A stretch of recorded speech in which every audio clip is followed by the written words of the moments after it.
Let me ask you a question. What if the IRS decided you make too much money for a Roth IRA? I'm serious.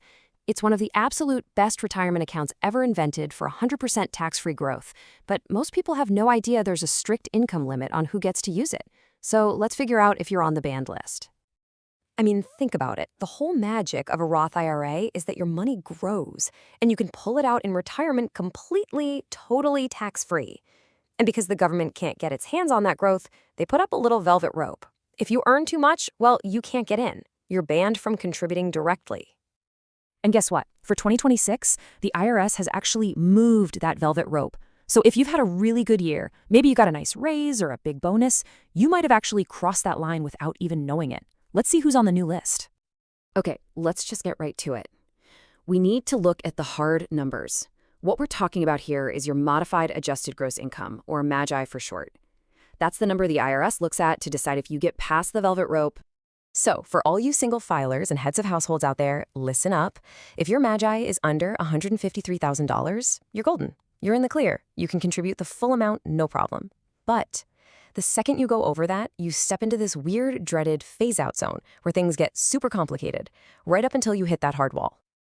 And that hard wall, it's $168,000. If your MAGI is that much or more, your direct contribution limit is zero. Zilch, you are officially on the outside looking in. And what about those of you who are married and filing your taxes together? Well, the numbers are higher, which is nice.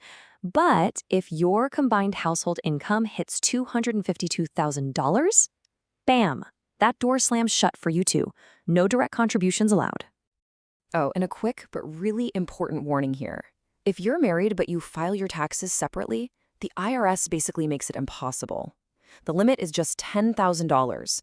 So yeah, you're almost certainly banned. So, what about that murky gray area in the middle? That phase-out zone I mentioned? Honestly, this is where so many people make costly mistakes. See, if your income falls somewhere between the lower and upper limits, you can't contribute the full amount. Nope. You have to do this really complicated, prorated calculation to figure out exactly how much you can contribute. And believe me, it is incredibly easy to get this wrong. So here's some real talk. If you are even close to these numbers, please don't even try to thread the needle. It's just not worth the risk. I mean, think about it. A surprise year-end bonus could push you over the limit after you've already put the money in, and then you're dealing with penalties. Instead, there's a much cleaner, much safer way to get your money in. So if you're over the income limit, you're not totally out of luck. Not at all. You just have to take the scenic route. It's this awesome strategy called the Backdoor Roth IRA. And yes, it is 100% legal. Higher earners use this all the time. Okay, so here's the logic behind this brilliant loophole. The IRS has strict limits on how much new money you can contribute to a Roth IRA. But, and this is the key to everything, there is no income limit whatsoever on converting money from a traditional IRA over to a Roth IRA. See the difference? And check out how simple this is. It's literally a two-step dance. Step one, you put your money into a traditional IRA. Now, since you're over the income limit, you can't take a tax deduction on this money. Then, step two, you immediately convert that traditional IRA into a Roth IRA.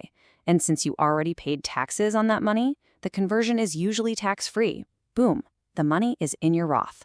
It's that easy. But wait, before you run off and do this, there is one massive trap you absolutely have to avoid. It's called the pro rata rule. And if you get this wrong, it can hit you with a really nasty, unexpected tax bump. So this pro rata rule kicks in if you have any other pre-tax IRA money sitting around. You know, like from an old 401k you rolled over years ago. For the purpose of a conversion, the IRS looks at all of your IRAs, traditional, SEP, simple, and says, hey, that's all just one big pot of money to us. Let me give you a great way to think about this. Imagine your old pre-tax IRA money is a cup of black coffee. Now the new after-tax money you're putting in for the backdoor strategy, that's the cream. The second you make that new contribution, you've poured the cream into the coffee. You've mixed them all together. And that is the trap. You see, you can't just convert the cream, your new money. When you do the conversion, you're legally converting a mix of the pre-tax coffee and the after-tax cream. And that means part of your conversion is going to be taxable. Yikes. Luckily, there's a fix for this. Before you even think about doing the backdoor Roth, check if your current job's 401k plan accepts rollovers from an IRA. If it does, you can move all of that old pre-tax IRA money into your 401k. This completely empties the coffee cup, so you can do the backdoor strategy cleanly with no tax surprises.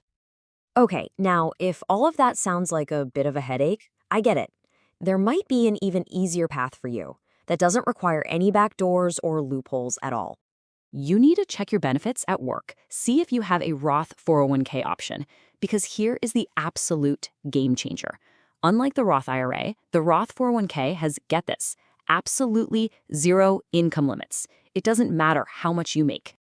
I'm not kidding. You could make $5 million a year and you can still contribute the full annual maximum, which for 2026 is probably going to be around $24,500, directly into your Roth 401k. You get that same amazing tax-free growth without any of the backdoor paperwork.